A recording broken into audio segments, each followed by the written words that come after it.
पिछले क्लास से ही हम कंटिन्यू करने जा रहे हैं। जो हमने कहा था कि लीव रूल्स, तो उसी लीव रूल्स में हम पढ़ रहे हैं। आप लोग पढ़ रहे थे लीव रूल्स और उसमें आप लोग पढ़ रहे थे जनरल कंडीशंस। जनरल कंडीशंस या जनरल प्रिंसिपल्स जिसको हम कहते हैं। उस जनरल कंडीशंस में कुछ बातें हमने की थी। लास्ट में मुझे याद है हमने एडहॉक एम्प्लॉय के बारे में बातें की थी। मैंने कहा था कुछ कंसेप्ट आज की क्लास में, पिछले क्लास में नहीं हो पाया था, तो नेक्स्ट क्लास में हम करेंगे ही करेंगे। उन कंसेप्ट को समझना जरूरी है। एक तो देखिए एडहॉक एम्प्लॉय को क्या मिलता है, इसको आप लोगों ने समझा था। आज जरा देखते हैं कि जो लीव अकाउंट होता है आप लोगों का, इसको रखता कौन है, मेंटेन कौन करता है। अगर लीव अकाउंट में लीव की एंट्री ना हो तब तो लीजिए सरकार का जो लीव देने का पर्पस है वही डिफीट हो जाएगा। लीव रिकॉर्डेड होना चाहिए हमेशा, नहीं कहीं ना कहीं उसका रिकॉर्ड मेंटेन होना चाहिए। लीव का जो अकाउंट होता है उसमें हमारे यहाँ दो तरह के ऑफिसर्स पाए जाते हैं, एक गजटेड, एक गजटेड ऑफिसर और दूसरा नॉन गजटेड।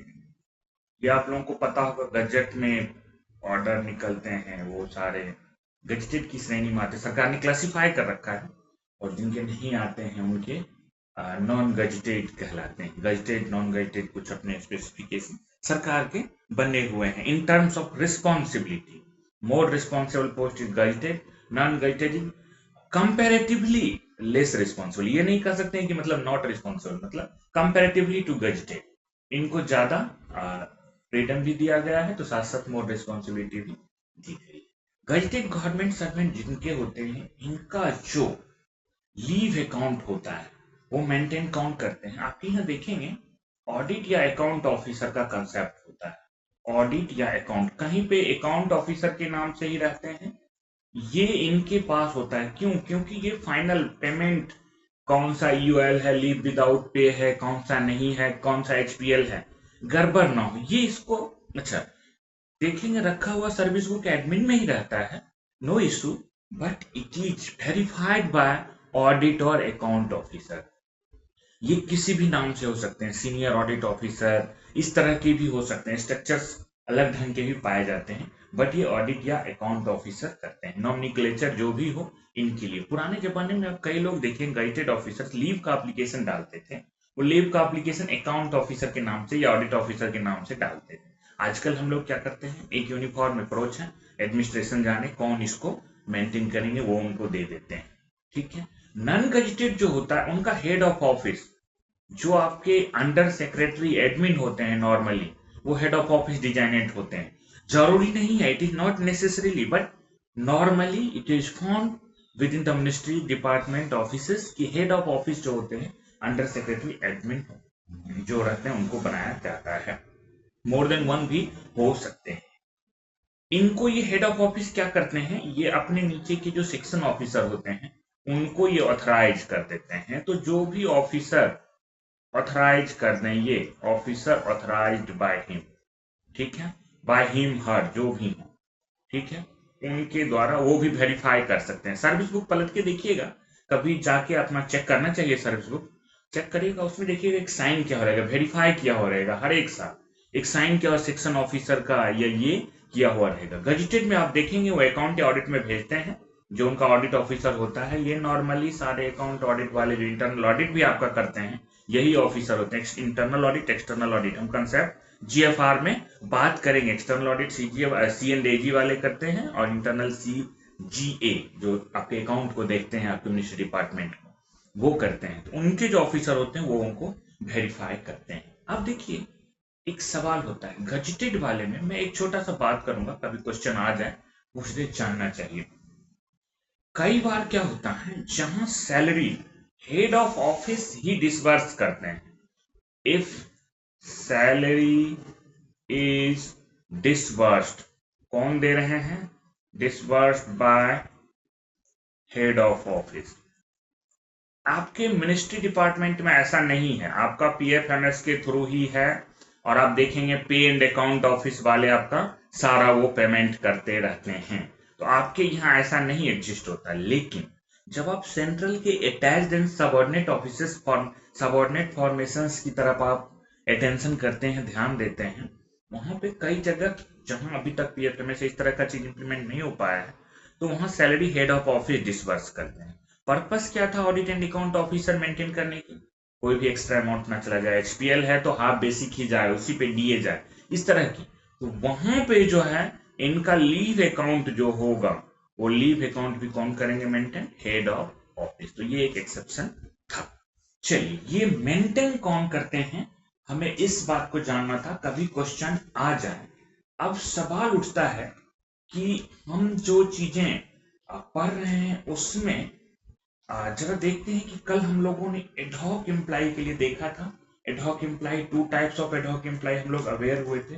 आज थोड़ा उसी में से हम कंसेप्ट को बढ़ाते हैं कि फॉरेन सर्विस क्या होता है। फिर हम अगर कहीं जाते हैं डेपुटेशन पे, स्टेट में, फॉरेन सर्विस में, हम पे कौन सा लीव रूल लागू होगा, क्योंकि उस दौरान हम वहां पे मौजूद होंगे जहां पे हम नए सर्विस के लिए जा रहे हैं। सबसे पहले एक कंसेप्ट समझ लीजिए, फॉरेन सर्विस क्या होता है। आई लीव रूल का नेक्स्ट कंसेप्ट हमें पता होना चाहिए, फॉरेन सर्विस। फॉरेन सर्विस का मतलब, देखिए ऐसे सिंपल टर्म में कहें तो लगता है विदेश में सेवा दें, लेकिन foreign service within country भी you can do foreign services, you can appointed under foreign service within country. इसका डिफिनेशन होता है जहां आपका सैलरी सोर्स, सैलरी का जो सोर्स हो, अभी आपका सैलरी सोर्स क्या है? कंसुलेट फंड ऑफ इंडिया, या कंसुलेट फंड ऑफ, आपका भी कंसुलेट फंड ऑफ इंडिया है, सीएफआई से आपका आता है। हम लोग फंड पढ़ेंगे, जीएफआर में 3 अलग ढंग के पहुंचेंगे थोड़े समय में वहां तक। जनरल फाइनेंशियल रूल में काफी इंटरेस्टिंग रूल है। तो जहां आपका सैलरी सोर्स अदर देन, मतलब इनसे नहीं आ रहा, consulate fund of India, other than मैंने लिखा है मतलब यहां से नहीं। देखिए, एक होता है कंसुलेट फंड ऑफ स्टेट, मैं स्टेट लिख ही देता हूं, कंसुलेट फंड ऑफ स्टेट।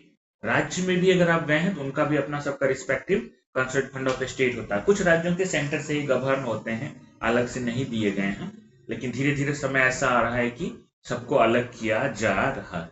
और कंसुलेट फंड ऑफ यूटीज भी होते हैं। तो अगर इस तीनों को छोड़ करके आपका सैलरी सोर्स है, तो आप कहां पे हैं? आप हैं फॉरेन सर्विस में। जैसे देखिए, मैं आपको एक एग्जांपल देता हूं, example is a best way. आप चले गए यूनाइटेड नेशंस के ऑफिस में, यूएन ऑफिस, सैलरी सोर्स आपका क्या हो गया? अब आपका सैलरी सोर्स हो गया यूनाइटेड नेशंस का फंड, यूएन फंड, या यूएन के जो पैसे हैं, ये क्या कहलाएगा? Foreign service. चाहे यूएन का ऑफिस, मान लीजिए ये विद इन इंडिया भी हो सकता है, यूएन ऑफिस आप जाते हैं, ये विद इन इंडिया भी है। आपने देखा है डब्ल्यूएचओ का ऑफिस है, विद इन इंडिया भी आप जा सकते हैं और आउटसाइड इंडिया भी आप जा सकते हैं। आउटसाइड इंडिया के ऑफिस में भी यूएन का बहुत सारा ऑफिस है। दोनों जगहों में गए तब भी आप फॉरेन सर्विस में। मैं एक और एग्जांपल आपको देना चाहता हूं, सेकेंड एग्जांपल। आप चले गए किसी लोकल बॉडीज में, लोकल बॉडीज में, लोकल बॉडीज में आप गए, उनका जो सैलरी सोर्स होता है, सैलरी सोर्स होता है, उनको मिलता है ग्रांट इन एड सरकार से। हम ग्रांट इन एड के बारे में जीएफआर में पढ़ेंगे, what is grant in aid और क्या अलग होता है। पैसे तो सब कंसल्ट फंड ऑफ इंडिया से ही जा रहे हैं, बट इनका जो फॉर्म है ग्रांट इन एड के रूप में होता है। इनको कहते हैं कि हम सीएफआई से ना देके आपको ग्रांट इन एड एक बार दे दीजिए, इसमें से इनको खर्चा करना रहता है। तो मान लीजिए लोकल बॉडी में गए ग्रांट इन एड से, ये other than consult fund of India, consult fund of state, consult fund of UT से अलग है, तो ये भी क्या होगा? आपका फॉरेन सर्विस काउंट किया जाएगा। ठीक है। किसी ऑटोनोमस बॉडी में चले गए जहां पे ग्रांट इन एड के थ्रू आपका सैलरी आ रहा है, दैट इज फॉरेन सर्विस, चाहे विद इन इंडिया है। और फॉरेन चले गए तो फॉरेन चले गए तो फॉरेन सर्विस, आपको ऐसे नाम से भी पता चल जाएगा। तो दोनों जगहों पे फॉरेन सर्विस आप जा सकते हैं। फॉरेन सर्विस का कंडीशन ये है। चलिए अब जरा देखते हैं कि अगर हम मान लीजिए हमारा टेम्पररी ट्रांसफर करके या कहीं भेजा जाता है किसी इस तरह के डिपार्टमेंट में, हम पे कौन सा लीव रूल अप्लीकेबल हो, that is part of gender condition. ठीक है, देखिए अगर किसी गवर्नमेंट सर्वेंट का टेम्पररी ट्रांसफर, मतलब परमानेंट नहीं, टेम्पररी ट्रांसफर, टीए रूल में एक अलग कंसेप्ट भी है, उसके बारे में भी हम बात करेंगे। टेम्पररी ट्रांसफर पे गए या फॉरेन सर्विस पे गए, आपने कहा चलिए भाई हम फॉरेन सर्विस में, जाने के मोड कई तरह के होते हैं, डेप्यूटेशन वगैरह से लोग जाते आते रहते हैं एक सर्विस से दूसरे सर्विस। अगर आपका इस तरह का कोई भी, चाहे जो भी मोड हो जाने का, आप इंडियन रेलवे में गए हैं, ठीक है, स्टेट गवर्नमेंट में गए हैं, किसी राज्य सरकार में, सेंट्रल में है तब तो कोई बात ही नहीं है, स्टेट गवर्नमेंट में गए हैं, ठीक है, अगर foreign service with in India गए हैं, फॉरेन सर्विस कहां पे, विद इन इंडिया, देश के अंदर, ठीक है, या आप सेंटर में गए हैं, सेंटर टू सेंटर तो जाए तो कोई अंतर ही नहीं। इन सब केसेस में आप गवर्न होंगे अपने लीव रूल से, सीसीएस लीव रूल्स 1972 जो आप पढ़ रहे हैं उसी से गवर्न होंगे। क्लियर?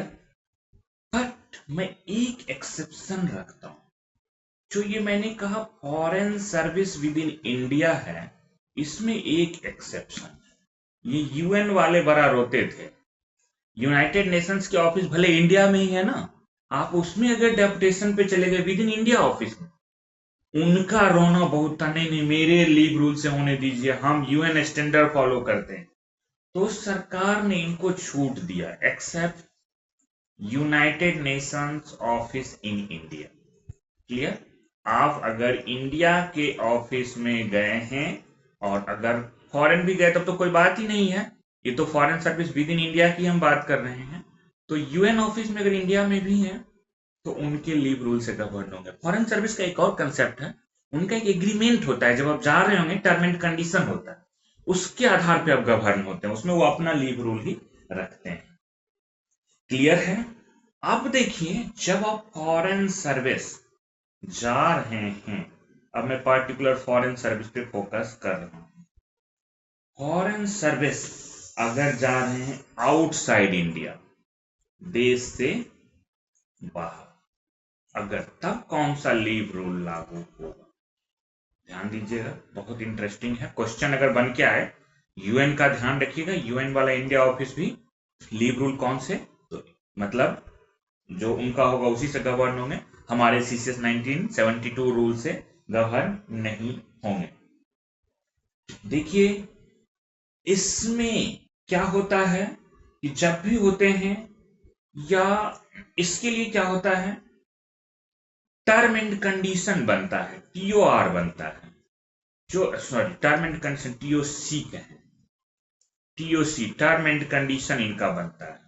ये आप फॉरेन सर्विस में ज्वाइन करते वक्त जब आप डेपुटेशन बेसिस जा रहे हैं तो एक टर्म एंड कंडीशन आपको साइन करना पड़ता है, तो ये टीओसी से गवर्न होंगे, उसमें जो भी लीव रूल रखा गया है। नॉर्मली क्या होता है पूछेंगे सर इसमें अलग क्या होता है, व्हाट इज द डिफरेंस? तो एक्चुअल जो डिफरेंस है, यहाँ पे लीव रूल उनका रहता है और आप क्या करते हैं, लीव कंट्रीब्यूशन, लीव कंट्रीब्यूशन आप देते हैं किनको, गवर्नमेंट को देते हैं, मतलब अपने पेरेंट डिपार्टमेंट को, जो बेसिक का 11% होता है। कितना परसेंट? बेसिक का 11%। इसमें दो ढंग की बातें होती है, मैं जस्ट इन जनरल इंफॉर्मेशन के लिए लिख रहा हूं, दो ढंग की बातें होती है। एक तो आइदर आपका एम्प्लॉयर देगा या आप देंगे, खैर उसमें जाने की जरूरत नहीं है, that depends upon term and condition की कैसा शर्तें बनाई गई है। क्लियर? जब फॉरेन जा रहे हैं, आउटसाइड इंडिया जा रहे हैं, उसमें जब भी, लेकिन आपको लीव कंट्रीब्यूशन देना ही पड़ता है। लीव कंट्रीब्यूशन का रेट यूनिफॉर्म रेट 11% है। कभी क्वेश्चन में आए अगर लीव कंट्रीब्यूशन रेट क्या है, 11% है, आपको ध्यान रखना। अभी 7th पे में रिवाइज हो, 8th पे में रिवाइज हो जाएगा, देन ओके, आपके लिए यही महत्वपूर्ण है। चलिए, आपने समझा कि टेम्पररी ट्रांसफर या हम फॉरेन सर्विस में गए तो हमारे लिए कौन से लीव रूल लागू होंगे, कंफ्यूजन दूर रखने हैं। आपके लीव सारे सर्विस बुक में मेंटेन किए जाते हैं। जब फॉरेन सर्विस में जाते हैं, आपका लीव सर्विस बुक का पूरा जो कॉपी करके होता है ना लीव अकाउंट का, वो साथ में भेजा जाता है। ठीक है, इस बात को आप ध्यान रखिएगा। जो प्रैक्टिकल डील कर रहे होंगे उनको पता होगा।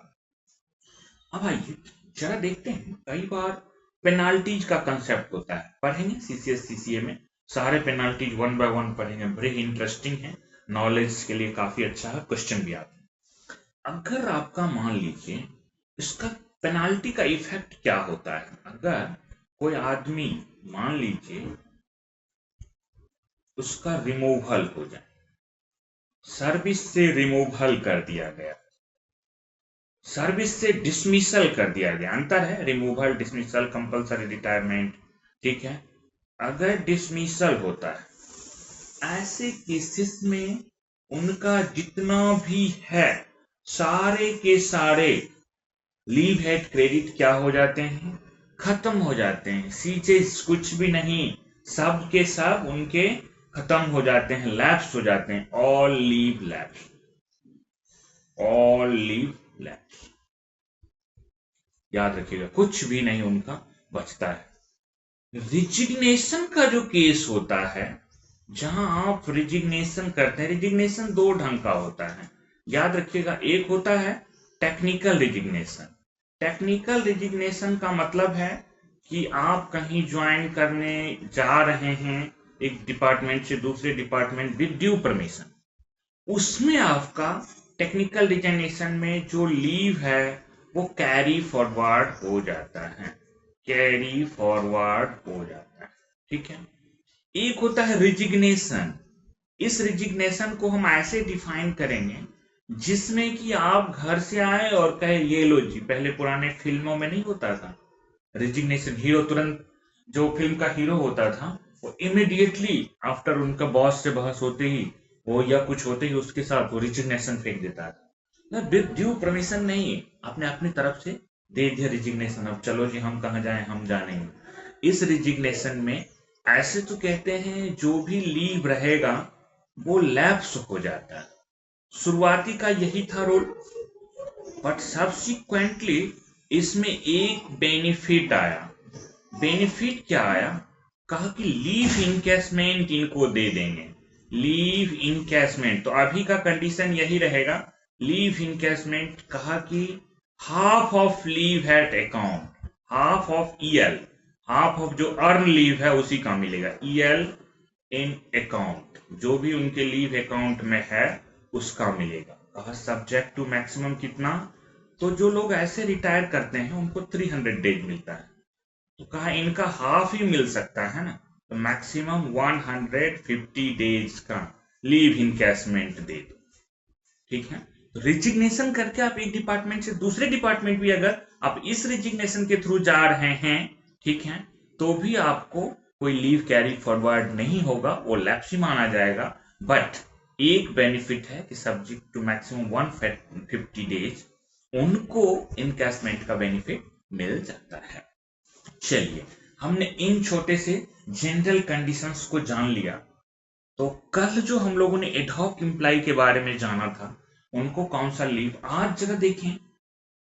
कई बार आपके इधर आप ऑफिस में देखेंगे टेम्पररी स्टेटस कैजुअल लेबरर्स काम करते हैं, ऑफिस असिस्टेंट ये वो वगैरह, आप देखेंगे मिनिस्ट्री डिपार्टमेंट में आपको बहुत सारे मिलेंगे। उन पे कौन सा लीव रूल लागू होगा, जरा देखते हैं। जो टेम्पररी स्टेटस कैजुअल लेबरर है, टेम्पररी स्टेटस कैजुअल लेबरर, देखिए एक टेम्पररी एम्प्लॉय होते हैं, उनके लिए टेम्पररी सर्विस रूल होता है, याद रखिएगा, अलग से सर्विस रूल ही है उनके लिए, सेपरेट रूल है, तो वो उससे गवर्न होंगे, उसमें है सीसीएस का बेनिफिट, ये वो सब बातें उसमें लिखी हुई है। लेकिन जो टेम्पररी स्टेटस कैजुअल लेबरर होते हैं, इन पे वो टेम्पररी सर्विस रूल लागू नहीं होगा, क्योंकि मैंने इनमें एक नया वर्ड जोड़ा है, टेम्पररी स्टेटस कैजुअल लेबरर। ठीक है, इसीलिए कैजुअल लेबरर वर्ड जोड़े, अदरवाइज टेम्पररी स्टेटस इंप्लाई जोड़ते टेम्पररी सर्विस रूल से गवर्न होते। इनको जो मिलता है इनका फिक्स होता है, 1 डे, एक दिन का मिलता है। फॉर किसके लिए, कहते हैं एवरी 10 वर्किंग डेज। देखिए मैंने 10 डेज नहीं लिखा है, वर्किंग डेज लिखा है। 10 दिनों के लिए, जो 10 दिन वर्किंग डेज होगा, जैसे Monday to Friday working days अगर है, तो 2 वीक मतलब 5 डेज जोड़ के वर्किंग डेज, 10 दिनों के लिए 1 डे इनको मिलता है, प्लस नो अदर लीव। इनको कोई अदर लीव नहीं है, इस बात को आप ध्यान रखिएगा। इनको ये मिलता है इस हिसाब से जोड़ के उनके कॉन्ट्रैक्ट डॉक्यूमेंट में। ये वर्किंग डेज का मतलब मैं और स्पेसिफाई कर दूं कि मतलब एक्सक्लूडिंग, क्या एक्सक्लूड करके, हॉलीडेज। हॉलीडेज जितने हैं, ठीक है, हॉलीडेज के अलावे जितने भी आपको वीक ऑफ हैं वो सब भी आपको इसमें छोड़ने होंगे। 10 वर्किंग डेज के लिए 1 डे मिलता है। कभी पूछा जा सकता है, एक बार पीछे शायद कभी क्वेश्चन आ भी रखा है। ठीक है, हाँ इनको एक बेनिफिट है, आगे चल के इन लोगों ने फाइट किया, इनको है मेटर्निटी बेनिफिट। जो मेटर्निटी लीव होता है, यस एडमिसिबल है, मेटर्निटी बेनिफिट मिलता है, यस इनके लिए भी। चलिए, हाँ इनको भी ये अपना लीव, ये 10 वर्किंग डेज जो मिलता है, इसको एक्यूमुलेट करना चाहे कर सकते हैं, जमा करके कर सकते हैं। एक्यूमुलेशन अप टू 300 डेज तक अलाउ है। ये अपना एक्यूमुलेट करना चाहें, जमा करना चाहें, एक्यूमुलेशन अप टू 300 डेज तक अलाउ। ठीक है, आइए अब जरा इन चीजों को हम समझ लिए हैं, तो एक दो छोटी छोटी बातें, लीव सैलरी वगैरह क्या मिलेगा नहीं मिलेगा, ये तो हम आगे लीव के टाइप्स के साथ चलते चलेंगे, वहीं पे हम पढ़ते चलेंगे, इसलिए उसको जनरल कंडीशन में बात नहीं करके हम लीव के साथ बात कर लेंगे। एक जरा देखते हैं, कॉन्ट्रैक्ट ऑफिसर एडहॉक पढ़ा, टेम्पररी स्टेटस कैजुअल लेबरर पढ़ा, कॉन्ट्रैक्ट ऑफिसर को क्या मिलता है। जो सरकार कॉन्ट्रैक्ट पे रखती है, कॉन्ट्रैक्ट ऑफिसर्स जितने भी हैं उनको क्या मिलेगा, क्या उनके लिए कुछ है। देखिए इनमें कॉन्ट्रैक्ट में नॉर्मली, अगर कॉन्ट्रैक्ट का तो एक रूल है, कॉन्ट्रैक्ट किस तरह का है, एक होता है एजेंसी के थ्रू हायर कर रहे हैं वो वाला कॉन्ट्रैक्ट, नहीं जो सरकार डायरेक्टली इंप्लाई के साथ कॉन्ट्रैक्ट साइन करके आ रही है, उस कॉन्ट्रैक्ट के लिए इनको मिलता है पूरे पूरे सीसीएस लीव रूल ही मिलता है 1972। लेकिन आप कहेंगे इनमें स्पेसिफिक प्रोविजन है कॉन्ट्रैक्ट इंप्लाई के लिए, देयर इज स्पेसिफिक प्रोविजन कि आपसे क्या अलग होगा, वो उनका लिखा हुआ है। जैसे ईओएल में हम पढ़ेंगे आज ही कि कॉन्ट्रैक्ट इंप्लाई के लिए अलग से है, जो कॉन्ट्रैक्ट इंप्लाई होंगे उनके लिए अलग से होते हैं। तो जब भी आप लीव रूल पढ़ रहे होंगे, whenever you are going through leave rule, you should remember कि there is a specific provision। अगर if there is no specific provision for contract officer means जो भी provisions, whatever provisions applicable to regular employee is automatically applicable to contract employee, but wherever a specific provision have been prescribed for contract employee, it means कि that rule will be applicable only to contract employee। तो leave rule पढ़ते वक्त आपको ध्यान रखना होगा, जहां भी आप पढ़ रहे हैं आपको किस बात पे ध्यान रखना है, भाई हमें लीव रूल में कॉन्ट्रैक्ट एम्प्लॉय को क्या मिलता है ये सोच लेने हैं। ठीक है, कॉन्ट्रैक्ट एम्प्लॉय के बारे में जब भी आप जानेंगे तो आपके लिए बेस्ट रहेगा कि कॉन्ट्रैक्ट एम्प्लॉय आपको पता होना चाहिए। चलिए अब मैं आपको एक लास्ट थिंग बात करने चाह रहा हूं। कल मैंने डिजेबिलिटी वाले लोग, सर्विस में कई बार डिजेबिलिटी हो जाती है, उनके लिए डिजेबिलिटी का एक्ट भी है और हमारा लीव रूल भी है। तो हम उन लोगों के बारे में जरा बात करेंगे, उनके साथ क्या मतलब सिस्टम रहता है। देखिए, कई बार आप सर्विस में हैं और आपको क्या हो जाता है कि कोई डिजेबिलिटी किसी को हो ना, लेकिन चला आता है, तो आप छुट्टी पे तो गए ट्रीटमेंट के लिए कि हाँ ठीक है, या कोई सर्विस में हैं आप, तो चलिए हम छुट्टी चाहिए, आप इलाज के लिए चले गए। लेकिन जब इलाज करने के बाद आफ्टर ट्रीटमेंट पता चला आप रिटर्न नहीं हो सकते हैं, तो उनका लीव कैसे गवर्न होगा। मैं कह रहा हूं लीव किसके लिए, to government servant who is ऐसे ही आपका क्वेश्चन भी लिखा हुआ आता है, अनलाइकली, मैं नॉट लाइकली नहीं कर रहा, अनलाइकली टू रिटर्न ड्यूटी। जो क्या होंगे, जिनके ड्यूटी रिटर्न होने की संभावनाएं बहुत कम है। बट अनलाइकली वर्ड क्यों यूज किया गया, इसके पीछे रीजन है। आप सोचेंगे सर क्या कहते not return to duty, but who will say कि नॉट रिटर्न टू ड्यूटी, जब आप गए हैं तो पता ही नहीं है। ये बताएंगे मेडिकल अथॉरिटी। देखिए, इसमें मैं दो तरह के केसेस लेके चलता हूं समझने के लिए, कभी भी क्वेश्चन आए तो आप इस क्वेश्चन को कर पाए।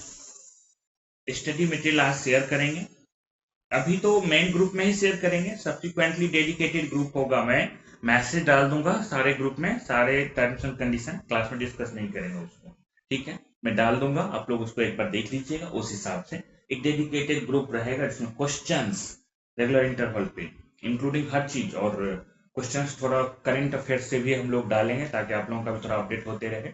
इस हिसाब से रहेंगे, टॉपिक बेस्ड भी रहेंगे, सारे कुछ उसमें आपको मिलेंगे, वो करते चलने हैं, प्लस स्टडी मटेरियल्स सारे उसमें आपको मिलेंगे। देखिए, जो मेडिकल अथॉरिटी है, जब आप गए इलाज के लिए डॉक्टर के पास ही गए हैं, तो जो मेडिकल अथॉरिटी है, आइदर मल्टीपल डिजीज अगर डिजेबिलिटी है तो मेडिकल बोर्ड होते हैं, सिंगल है तो सिविल सर्जन, स्टाफ सर्जन, इस टाइप के ऑफिसर जो ऑथराइज होते हैं। उसने कहा मेडिकल अथॉरिटी कि ये कभी फिट नहीं होंगे, never fit to return duty.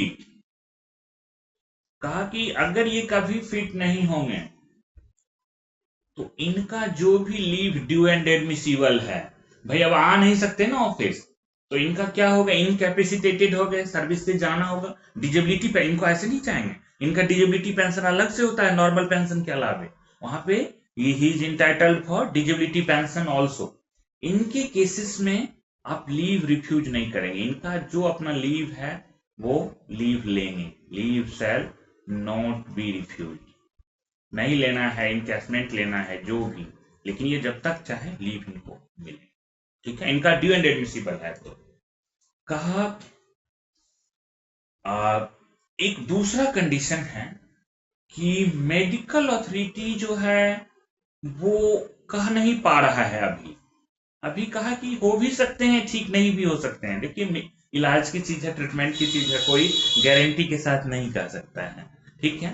तो मेडिकल अथॉरिटी क्या करते हैं, वो कहते हैं पता नहीं, अभी देखते हैं इलाज करके, वापस आ भी सकते हैं, नहीं भी आ सकते हैं, ठीक है। मेडिकल अथॉरिटी क्या है, कहते हैं अनेबल, अनेबल टू से, ये कहने में वो समर्थ नहीं है कि भाई he will return or not, whether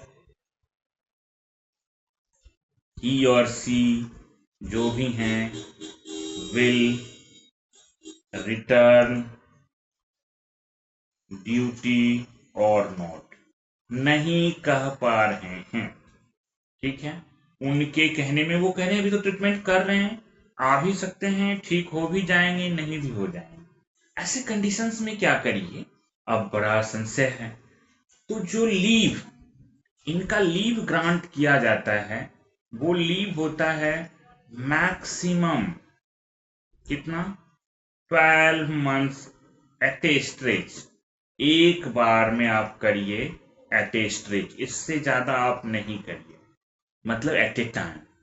subsequent leave के लिए क्या करिए, फॉर सब्सिक्वेंट लीव, आगे भी इनको लीव चाहिए तो आप फिर मेडिकल अथॉरिटी से पूछिए, refer to medical authority, refer to medical authority. जो मेडिकल अथॉरिटी हैं उनसे एक बार जरूर पूछिए कि भाई क्या इनका सिचुएशन है, क्या होगा। साल भर इलाज के बाद पता चल जाता है कि आने वाले हैं वापस कि नहीं आने वाले हैं। दूसरा, इनको कभी लीव रिफ्यूज नहीं करने हैं।